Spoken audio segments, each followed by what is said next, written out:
알시된 노숙 여성은 배가 고파 잔돈을 가지고 빵집에 갔다가 점장에게 공개적으로 망신을 당했지만 결국 뜻밖의 일이 벌어졌다. 회색빛 미지의 세계에 오신 것을 환영합니다. 빠시쩌세 노숙자 헬레나는 거리 생활에 오랫동안 익숙해졌습니다. 비록 삶은 고달프지만 매일 그는 구걸로 얻은 한 푼 한 푼을 소중히 세어 근근히 살아갑니다. 어느 날 빵집에 들어갔다가 주인에게 모욕을 당한 헬레나는 땅이 꺼지는 듯한 절망을 느꼈습니다. 그가 막 빵집을 나서려는 순간 예상치 못한 일이 벌어졌습니다. 점심 무렵 헬레나는 자동문을 지나 도시에서 가장 유명한 빵집에 들어섰습니다. 수줍은 듯 주름진 목에 걸친 낡은 스카프를 고쳐 매고 망설이며 빵집 안을 걸었습니다. 차가운 바람에 헝클어진 백발은 더욱 산만하게 날렸고 빛바랜 옷과 대조를 이루었습니다. 그 옷은 헬레나의 지난 삶을 고스란히 담고 있었습니다. 사람들은 그를 스쳐 지나갔습니다. 어떤 이들은 동정 어린 시선을 보냈고 어떤 이들은 불편한 듯 그를 피해갔습니다. 헬레나는 이런 시선들에 이미 익숙했습니다.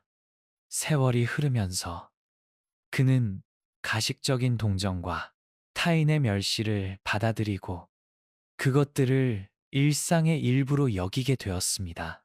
거리로 나앉은 후 헬레나에게 남은 유일한 기념품은 딸 바바라가 남기는 목걸이였습니다. 펜던트에는 파란 수정이 달려 있었습니다. 바바라는 산신연전 교통사고로 세상을 떠났습니다. 당시 헬레나는 료시세를 바라보고 있었습니다. 딸 외에는 가족이 없었던 그는 깊은 슬픔에 잠겨 일상생활을 유지할 수 없었습니다. 공과금을 내지 못하게 되었고 몇 달 후 집주인에게 쫓겨났습니다. 양로원에 갈 형편도 되지 않아 결국 거리로 나앉게 되었습니다. 헬레나는 빵집 계산대로 걸어가 짭짤한 빵, 달콤한 디저트, 먹음직스러운 케이크가 진열된 쇼윈도 앞에 멈춰 섰습니다.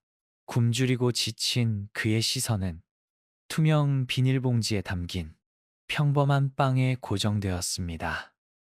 수제빵이 공장에서 만든 빵보다 싸다는 것을 알고 있었습니다. 헬레나는 떨리는 손으로 동전을 세며 빵을 살 수 있을지 계산했습니다. 달아해진 동전은 빵집 조명 아래 희미하게 반짝였습니다. 그것은 아주 적은 돈이었지만 헬레나의 전 재산이었습니다. 그는 한숨을 쉬며 자신을 도와줄 점원을 찾았습니다. 초록색으로 염색한 머리의 젊은 여성 점원은 호기심과 동정이 섞인 표정으로 헬레나를 바라보았습니다. 헬레나처럼 초라한 사람은 이곳에 거의 오지 않았습니다. 하지만 그녀는 친절한 사람이었습니다. 도와드릴까요? 점원의 부드러운 목소리는 빵집의 소음과 대조를 이루었습니다. 헬레나는 잠시 젊은 점원을 바라보았습니다. 그의 푸른 눈에는 감사함이 어려 있었습니다. 이 빵 하나 주세요. 그는 낮은 목소리로 말하며 떨리는 손으로 동전을 내밀었습니다. 점원은 조심스럽게 동전을 받아 재빨리 세어보았습니다. 돈이 부족하다는 것을 알았지만, 네, 잠시만 기다려 주세요. 계산대에 가서 어떻게 할지 알아볼게요. 라고 말했습니다. 그리고 빵을 집어 종이봉투에 담았습니다. 헬레나에게 그 빵은 단순한 음식 이상의 의미였습니다. 항상 그를 괴롭히는 굶주림에서 벗어날 수 있게 해주는 희망이었습니다. 점원이 빵을 포장하는 동안 헬레나는 빵집을 둘러보았습니다. 다양한 연령과 계층의 사람들이 오가며 각자의 일에 몰두하고 있었습니다. 그는 마치 자신이 삶의 방관자처럼 더 이상 자신이 속하지 않는 세상을 바라보고 있다는 생각이 들었습니다. 점원이 빵을 건네주자 헬레나의 주름진 입가에 희미한 미소가 번졌습니다. 정말 고맙습니다. 신의 축복이 있기를. 그는 감사한 마음으로 빵을 받았습니다. 점원은 미소를 지으며 헬레나의 말에 감동받았습니다. 천만에요. 몸 조심하세요. 헬레나는 고개를 끄덕이며 따뜻한 빵의 온기를 느끼며 계산대로 향했습니다. 거리 생활의 무게는 여전했지만 그의 발걸음은 한결 가벼워졌습니다. 그때 빵집 주인은 우연히 점원과 헬레나의 모습을 보았습니다. 그의 얼굴에는 불만이 가득했습니다. 그는 직원들에게 노숙자에게 음식을 주지 말라고 여러 번 강조했었습니다. 비비안의 행동은 선의에서 비롯된 것이었지만 규칙을 어긴 것이었습니다. 주인 라울은 계산대로 성큼성큼 걸어가 비비안과 노파를 번갈아 보았습니다. 비비안 몇 번이나 말했지. 함부로 음식을 주면 안 된다고. 헬레나는 작은 빵을 꼭 쥐고 당황스럽고 슬픈 눈으로 라울을 바라보았습니다. 여기 동전이 좀 있는데요. 그는 떨리는 손을 내밀었습니다. 이걸로 충분할지도 몰라요. 라울은 헬레나의 달아해진 동전을 경멸스럽게 쳐다보았습니다. 이 돈으로는 빵 부스러기도 못 사. 당신은 여기서 다른 손님들만 방해할 뿐이야. 아니면 그들의 지갑을 훔치려고 하겠지. 가게 주인은 거친 말했습니다. 당장 나가. 헬레나는 망설이며 비비안에게서 보았던 동정심에 호소하려 했습니다. 제발, 선생님. 저는 단지 음식이 조금 필요할 뿐입니다. 아주 조금이라도. 라울은 팔짱을 끼고 눈살을 찌푸리며 다시 말했습니다. 그 돈으로는 아무것도 살 수 없어. 당장 빵집에서 나가. 이들의 대화는 다른 손님들의 주의를 끌기 시작했습니다. 계산대 근처에 앉아있던 중년 여성은 헬레나를 쏘아보며 큰 소리로 말했습니다. 당신 때문에 방해가 되잖아. 다른 데 가서 구걸해. 그녀의 목소리는 모두에게 들릴 만큼 컸습니다. 점점 험악해지는 상황에 비비안은 불안해하며 헬레나에게 작은 목소리로 말했습니다. 죄송해요. 정말 돕고 싶지만. 헬레나는 극도의 수치심에 얼굴이 붉어졌습니다. 그는 라울을 바라보며 마음을 바꿔주길 바랐지만 주인의 표정은 여전히 차가웠습니다. 라울은 이 소동을 끝내기로 결심하고 단호하게 명령했습니다. 당장 나가라고 했지. 그러면서 노파의 손에서 빵봉투를 빼앗았습니다. 더 이상의 대화가 무의미함을 깨달은 헬레나는 고개를 떨구고 천천히 빵집을 나섰습니다. 아침 내내 구걸에서 얻은 동전은 여전히 그의 손에 쥐어져 있었습니다. 그가 떠날 때 귓가에는 사람들의 수군거림이 맴돌았습니다. 그가 완전히 시야에서 사라질 때까지. 헬레나가 떠나자 라울은 비비안에게 다가가 비난하는 눈빛으로 말했습니다. 여기서 계속 일하고 싶으면 규칙을 따라야 해. 빵집을 위해서라고. 저 빵은 버려. 노인네가 만졌으니 더러워졌을 거야. 비비안은 말없이 고개를 끄덕였지만 마음은 무거웠습니다. 출구로 향하는 헬레나의 뒷모습을 보며 깊은 슬픔을 느꼈습니다. 세상이 가장 약한 사람들에게 보이는 냉혹함에 가슴이 아팠습니다. 라울은 질서가 회복된 것에 만족하며 다시 일을 시작했습니다. 하지만 불안한 기운은 마치 떨쳐낼 수 없는 그림자처럼 공간에 맴돌았습니다. 그날 아침, 다닐로라는 멋진 사업가가 하루 일정을 시작하기 전 커피를 마시려고 빵집에 들어왔습니다. 그는 이 도시에서 고급 부티크를 운영하는 것으로 유명했습니다. 그는 처음부터 모든 상황을 지켜보았고 그의 표정은 걱정에서 불안으로 바뀌었습니다. 특히 헬레나가 받은 모욕적인 대우를 보았을 때 더욱 그랬습니다. 다닐로에게 가장 참을 수 없었던 것은 라울이 노파에게 빵을 주지 않고 버리라고 명령하는 모습이었습니다. 헬레나가 돌아서 나가자 다닐로는 단호한 걸음으로 라울에게 다가갔습니다. 그의 얼굴에는 불쾌함이 역력했습니다. 실례합니다. 다닐로가 말을 시작했습니다. 그는 감정을 억누르려 애썼지만 분노가 느껴졌습니다. 이건 정말 용납할 수 없는 행동입니다. 어떻게 저런 식으로 사람을 대할 수 있죠? 더군다나 저렇게 나이 드신 분에게 갑작스러운 질문에 놀란 라울은 당황했습니다. 그렇게 영향력 있는 사람이 노숙자를 위해 나설 줄은 몰랐습니다. 라울은 다닐로가 큰 사업가이자 단골 손님이라는 것을 알고 있었습니다.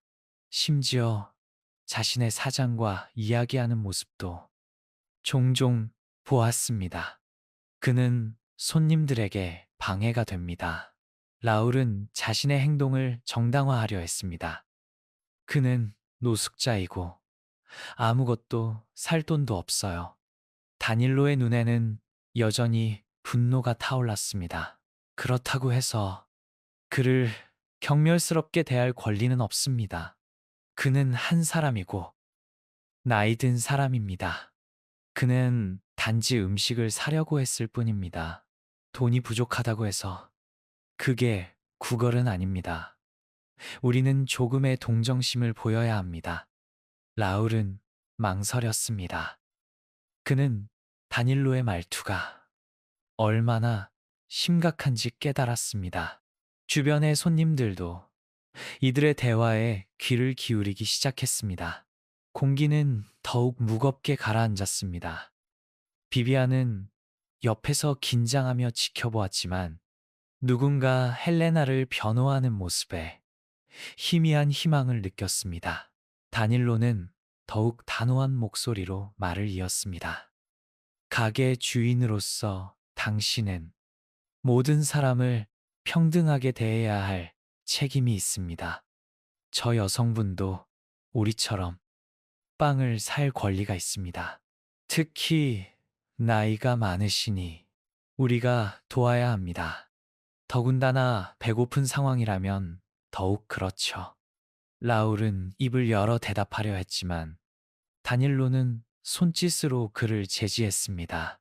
제가 그분의 빵값을 지불하겠습니다. 그리고 그분께 필요한 다른 것들도요. 다음에는 신중하게 생각하고 다시는 이런 식으로 사람을 대하지 않길 바랍니다. 라울이 대답하기도 전에 다닐로는 문 쪽으로 걸어갔습니다. 헬레나의 뒤를 따라가기 위해 비비안은 이 기회를 놓치지 않고 새빵을 봉투에 담아 재빨리 다닐로에게 건넸습니다. 이렇게 해주셔서 정말 감사합니다. 비비안은 감사한 눈빛으로 말했습니다. 다닐로는 고개를 끄덕이고 빵을 받아들고 서둘러 나갔습니다. 그는 빵집 확인도에 앉아있는 헬레나를 발견했습니다. 그는 여전히 동전 몇 개를 손에 쥐고 있었습니다. 다닐로는 헬레나 옆에 무릎을 꿇고 앉아 비비안이 준 빵 봉투를 건넸습니다. 방금 빵집 안에서 있었던 일에 대해 죄송한 마음입니다, 부인. 다닐로가 부드럽게 말했습니다. 여기 음식 좀 드시겠어요? 성함이 어떻게 되시죠?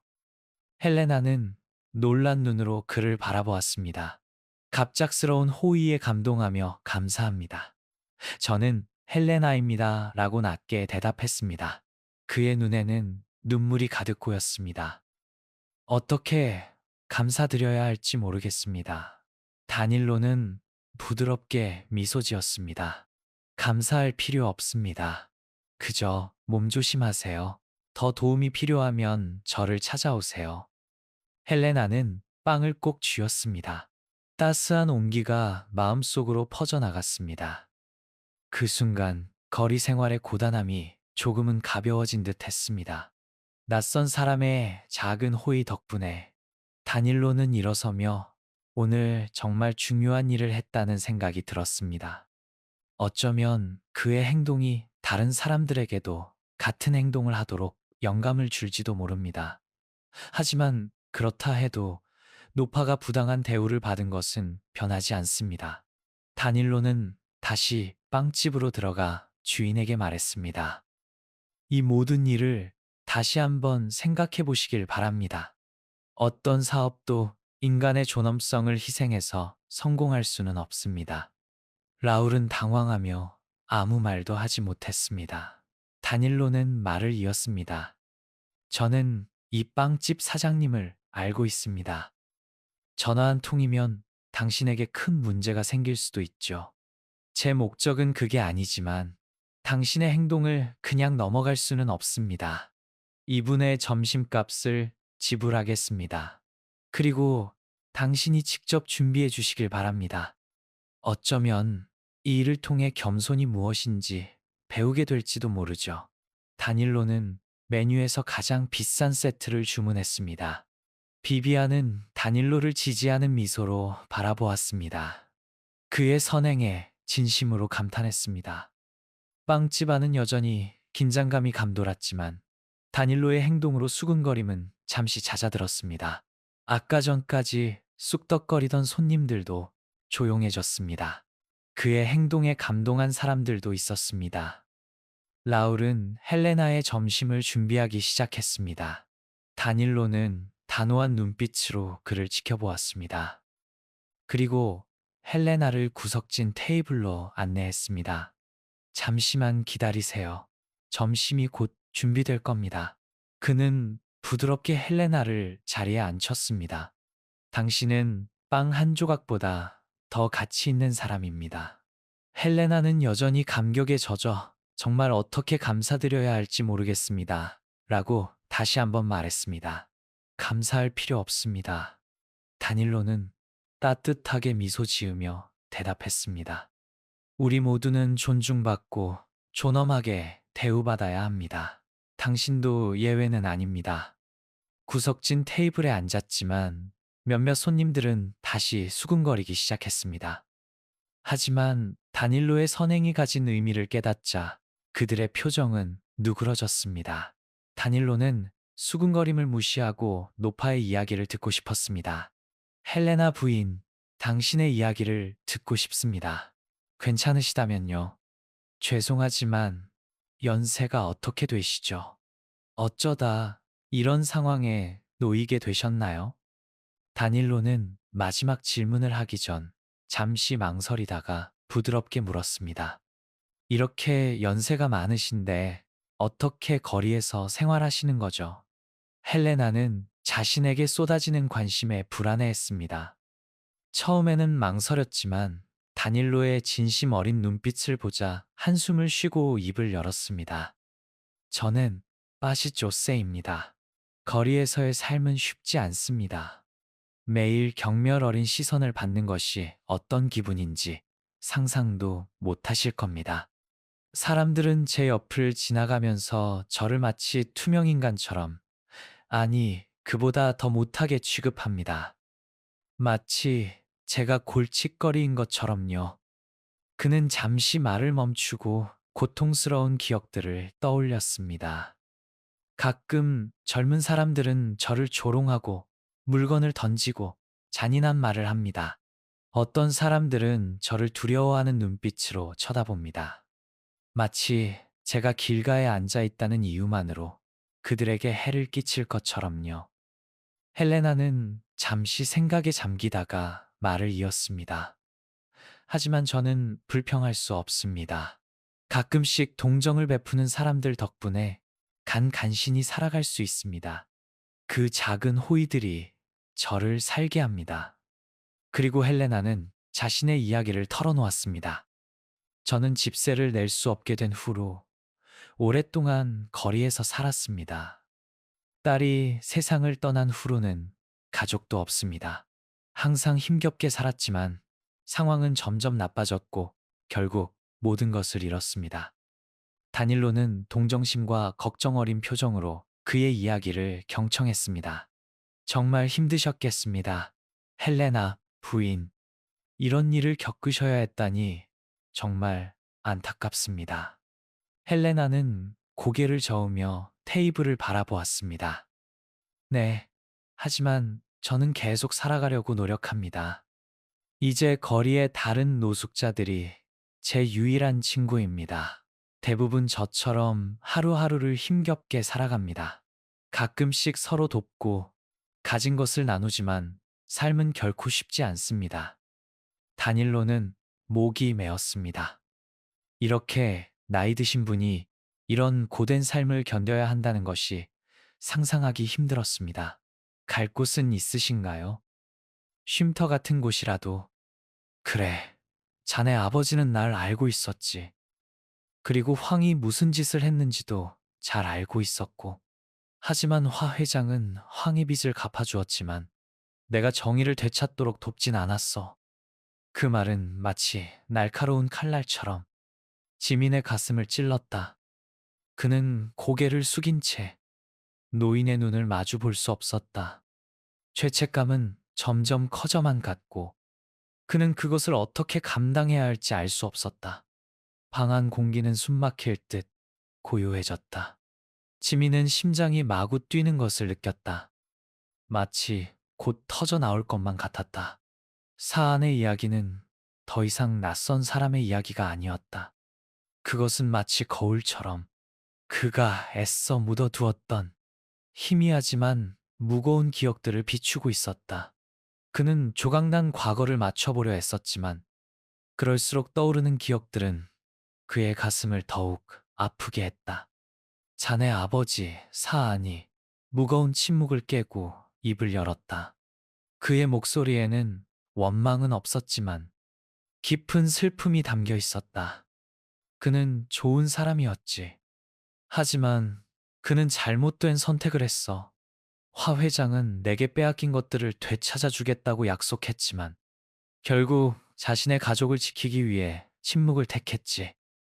난 그를 탓하지 않아. 누구에게나 선택의 이유가 있으니까. 하지만 그 침묵의 대가는 민씨. 바로 내 인생이었어. 지민은 심호흡을 하며 죄책감에 휩싸이지 않으려 애썼다. 사안 어르신 저는 무슨 말씀을 드려야 할지 모르겠습니다. 제 아버지께서 하지 못한 일에 대해 진심으로 사과드립니다.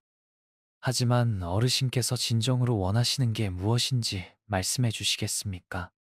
제가 어떻게든 보상해 드리고 싶습니다. 사안은 그를 똑바로 바라보았다. 그의 눈빛에는 더 이상 슬픔이 아닌 묘한 단호함이 서려 있었다. 보상 자네는 내가 보상을 바란다고 생각하나 난 잃어버린 것들을 되찾으러 온 게 아니야. 그것들은 결코 돌아오지 않을 거라는 걸 알고 있으니까. 내가 원하는 건 오직 정의뿐이야. 자네 은행, 이곳이 내 아들 같은 자들을 위한 비호의 장소가 되지 않을 거라고 장담할 수 있겠나. 그의 말은 지민의 자존심을 후려치는 따귀와 같았다. 그는 늙은 남자를 바라보며 그의 고통과 갈망을 느꼈지만 동시에 이것이 단순한 비난이 아닌 자신에게 던져진 도전이라는 것을 깨달았다. 아버지가 하지 못했던 옳은 일을 자신은 할 수 있을까? 사한 어르신 지민은 머뭇거렸지만 그의 목소리는 더욱 분명해졌다. 어르신 말씀이 맞습니다. 이곳은 단순한 은행이 아닙니다. 믿음과 정의 같은 가치들이 반드시 존중받아야 할 곳입니다. 저는 약속드립니다. 이곳에서 어떤 누구도 부당한 대우를 받지 않도록 하겠습니다. 하지만 어르신께서 원하신다면 저는 그 이상을 할 수 있습니다. 어르신께서 잃어버린 것들을 되찾도록 돕겠습니다. 사아는 고개를 저으며 희미하게 미소 지었다. 자네는 내가 돈이 필요하다고 생각하는 건가? 민 씨, 난 그 큰 돈 없이도 평생을 살아왔어. 난 부자가 되기 위해서가 아니라 내 자존심을 지키기 위해 살아왔네. 이해하겠나? 지민은 침묵했다. 그는 노인의 모든 행동 하나하나를 주시했다. 그는 사안의 감정을 완전히 이해할 순 없었지만 한 가지는 확실히 알 수 있었다. 그는 돈이 필요한 것이 아니었다. 그는 변화를 원했고 세상의 각성을 원했다. 그리고 그의 앞에 앉아 있는 자신이 바로 그 시작점이 되어야 한다는 것을. 그때 노크 소리가 들려 그들의 대화가 끊겼다. 가벼운 노크 소리에 직원이 들어왔다. 그녀의 손에는 서류철이 들려 있었다. 지점장님, 사안 어르신 계좌 관련 보고서입니다. 모든 정보는 유효합니다만 한 가지 확인하셔야 할 부분이 있습니다. 그녀는 걱정스러운 표정으로 서류를 책상에 내려놓았다. 지민은 서류를 펼쳤다. 그의 시선이 글자들을 훑어내려가다가 어느 한 부분에서 멈췄다. 그의 몸이 굳어지는 듯했다. 사안의 계좌에 있는 거액은 단순한 보상금이나 얼마 안 되는 월급에서 나온 것이 아니었다. 그것은 익숙한 출처, 바로 그의 아버지 회사와 관련된 거래 내역이 포함되어 있었다. 사안 어르신 지민은 떨리는 목소리로 물었다. 이 돈이 제 가족과 관련이 있는 건가요? 제 아버지께서 무슨 짓을 하신 겁니까? 사안의 눈빛은 더 이상 차갑지 않았지만 그렇다고 부드럽지도 않았다. 그는 천천히 입을 열었다. 그의 모든 말이 지민의 마음에 깊이 새겨졌다. 자네 아버지는 내 아들의 빚을 갚아주었고 그 대가로 내가 가졌던 재산의 상당 부분을 소유하게 되었지. 난 그를 비난하려는 게 아니야. 다만 자네가 알아야 할 것은 자네 가족의 분은 내 고통 위에 세워진 것이라는 사실이네. 지민은 마치 거대한 바위가 가슴을 짓누르는 듯한 무게감을 느꼈다. 그는 무슨 말을 해야 할지, 어떻게 해야 마음속 죄책감을 씻어낼 수 있을지 알 수 없었다. 그는 모든 것을 잃었지만 여전히 존엄과 의지를 잃지 않은 사안을 바라보았다. 그리고 방금 자신이 한 약속이 단순한 책임이 아닌 가족을 대신해 속죄할 기회라는 것을 깨달았다. 사안 어르신 그는 단호한 목소리로 말했다. 저는 과거를 바꿀 순 없지만 지금부터 시작할 수는 있습니다. 보상을 위해서가 아니라 옳은 일을 하기 위해 어르신께 필요한 것은 무엇이든 하겠습니다. 절 믿으시겠습니까? 사안은 그를 한참 바라보다가 천천히 고개를 끄덕였다. 자네를 믿네, 민씨. 하지만 명심하게, 내가 원하는 건 보상이 아니라 진정한 변화라는 것을 할 수 있겠나? 네, 지민은 눈빛에 결의를 담아 대답했다. 할 수 있습니다. 지민이 무거운 생각에 잠겨 있을 때 다시 노크 소리가 들렸다. 이번에는 가볍지만 다급한 노크였다. 그는 직원에게 문을 열라고 지시했고 들어온 사람을 보고 그는 자신의 눈을 의심했다. 그의 어머니 수국 여사였다. 자그마한 체구였지만 평소처럼 단호한 표정을 하고 있었다. 그녀는 다급하게 들어와 방안을 훑어보더니 사안의 얼굴에 시선을 고정했다. 그녀의 눈이 커지며 당황한 기색이 역력했다.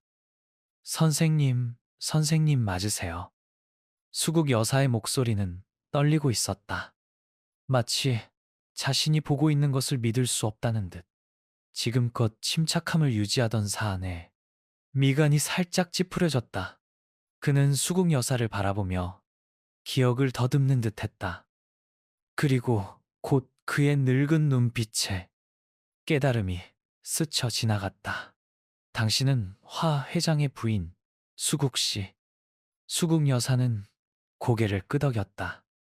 두 손을 꽉 쥔 채 떨리는 몸을 애써 진정시키려는 듯 했다. 네, 맞아요. 하지만 어떻게 여기 계신 거죠? 방 안 공기가 얼어붙는 듯 했다. 지금 무슨 일이 벌어지고 있는지 완전히 이해하진 못했지만 두 사람 사이에 흐르는 긴장감을 지민은 느낄 수 있었다. 수국 여사는 천천히 자리에 앉았다. 그녀는 사안을 향해 말로 표현하기 어려운 복잡한 감정을 담은 눈빛을 보냈다. 이렇게 다시 만나 뵙게 될 줄은 몰랐습니다. 그녀의 목소리는 감정에 북받쳐 떨렸다. 회장님 돌아가시기 전에 항상 한 분 이야기를 하셨어요. 평생 빚진 분이 있다고. 그분이 선생님이셨군요. 사아는 그녀를 바라보았다. 그의 목소리는 여전히 차분하고 따뜻했지만 그 속에 숨겨진 냉정함을 감출 순 없었다. 만약 그가 빚진 게 있다고 느꼈다면 왜 아무것도 하지 않았죠? 내가 겪은 고통을 그가 진정으로 인정하기는 했던 걸까요? 수국 여사는 고개를 떨구었다. 눈가가 붉게 물들었다. 회장님, 그는 좋은 사람이었지만 나약했어요. 그 사람은 자신이 나서서 선생님을 도우면 우리 가족이 위험해질까봐 두려워했죠. 그를 변명하려는 건 아니지만 그는 용기가 부족했어요. 그녀의 말은 사안이 오랫동안 묻어두었던 깊은 상처를 건드렸다. 그는 말없이 떨리는 손으로 무릎 위에 작은 천가방을 만지작거렸다. 쏟아지는 기억 속에서 잠시나마 평온을 찾으려는 듯. 아시나요? 사안은 떨리는 목소리였지만 단호하게 말했다. 난 그의 용기가 필요했던 게 아니에요. 그저 그가 약속을 지키길 바랐을 뿐입니다. 모든 것을 잃은 친구와의 약속을. 수국 여사는 고개를 들었다. 그녀의 눈에는 고통이 가득했다. 안 선생님, 이런 사과를 바라시진 않겠지만 제 남편을 대신해 진심으로 사죄드립니다. 과거의 잘못을 어떻게 만회해야 할지 모르겠지만 선생님의 어떤 요구라도 따르겠습니다. 그녀의 말은 지민의 마음속에 경종을 울렸다. 그는 자신이 항상 존경했던 어머니가 이 남자 앞에서 고개 숙여 사죄하는 모습을 보았다. 진실은 더 이상 어른들의 옛날 이야기가 아니었다. 그것은 바로 지금 그에게 다가와 현실을 마주하게 했다. 사안은 조용히 두 모자를 바라보았다. 그의 표정은 누그러졌지만 눈빛에는 여전히 슬픔이 가득했다. 수국 씨, 난 사과를 받으러 온 게 아니에요. 당신 가족에게 빼앗긴 것들을 돌려받으려는 것도 아니고, 내가 원하는 건 단 한 가지, 바로 변화입니다. 당신 가족뿐 아니라 다음 세대의 변화 말이에요. 더 이상 참을 수 없었던 지민이 큰 소리로 말했다. 사안 어르신 약속드립니다. 제 아버지께서 남기신 잘못을 제가 바로잡겠습니다.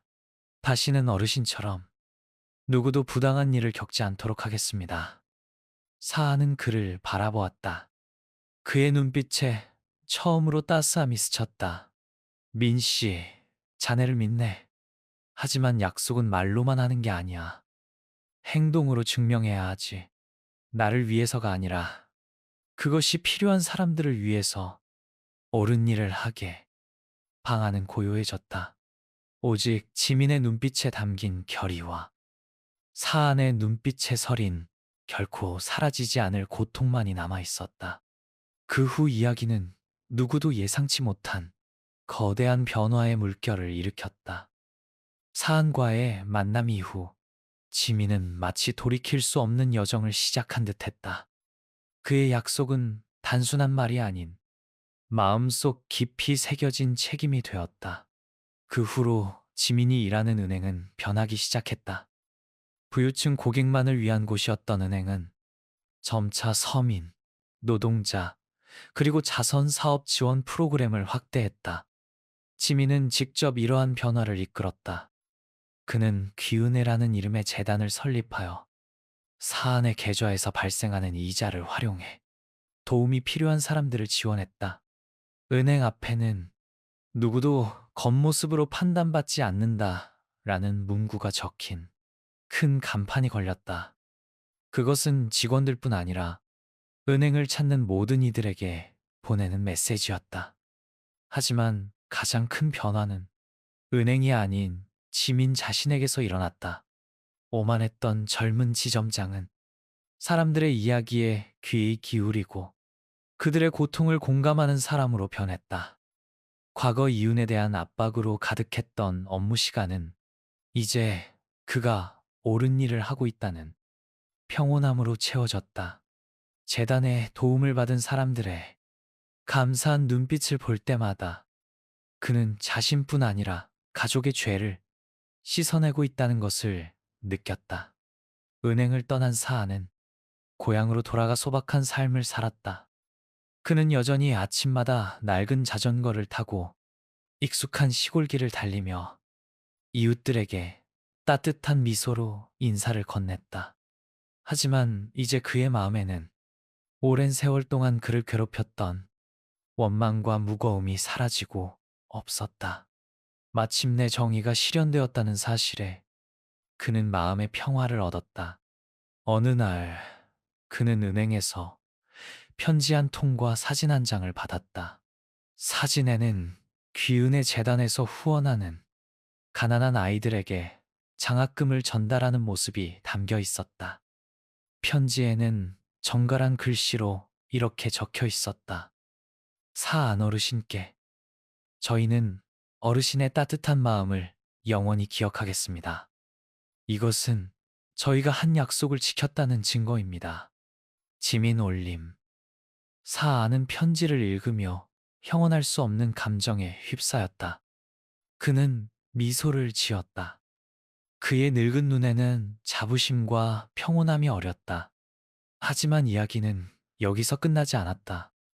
어느 날 아침, 그가 집 앞 로나무 아래 앉아 있을 때 낯선 사람들이 그를 찾아왔다. 그들은 꽃다발과 큰 팻말을 들고 있었다. 선두에 선 사람은 지민이었다. 이제 그는 더 이상 오만한 젊은 지점장이 아닌 진심 어린 눈빛과 겸손한 태도를 지닌 남자였다. 그는 사안 앞에 고개를 숙이며 감격에 찬 목소리로 말했다. 어르신, 어르신께서 제안하신 사업을 완료했습니다. 오늘 저희는 새 학교의 개교식에 어르신을 모시러 왔습니다. 사안은 놀랐지만 마음속에는 말할 수 없는 기쁨이 차올랐다. 지민은 설명했다. 학교는 어르신 계좌의 이자와 지역사회의 지원으로 지어졌으며 은혜 초등학교라는 이름이 붙었다고. 그것은 단순한 학교가 아닌 인류의 상징이자 그가 가르쳐준 정의에 대한 교훈이라고. 개교식 날, 사아는 낡은 카키색 옷과 달아빠진 고무 슬리퍼, 그리고 익숙한 자전거를 타고 나타났다. 하지만 이제 그를 경멸하는 시선은 없었다. 모두가 일어서서 조용히 위대한 유산을 남긴 이 남자에게 존경을 표했다. 그가 개교식 테이프를 자르자 우레와 같은 박수 소리가 터져 나왔다.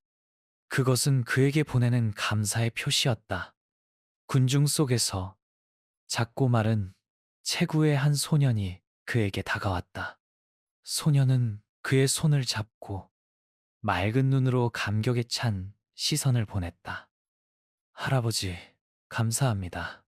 할아버지의 은혜에 보답하기 위해 열심히 공부하겠습니다. 사아는 미소를 지으며 소년의 머리를 쓰다듬었다. 착하게 살면 좋은 일들이 너에게 찾아올 거란다. 따뜻한 목소리로 말했다. 개교식은 끝났지만 그 여운은 오래도록 남았다. 마을 사람들은 평범하지만 세상에 잊히지 않을 흔적을 남긴 사안의 이야기를 전했다. 그리고 그는 여전히 매일 아침 익숙한 길을 자전거로 달렸다.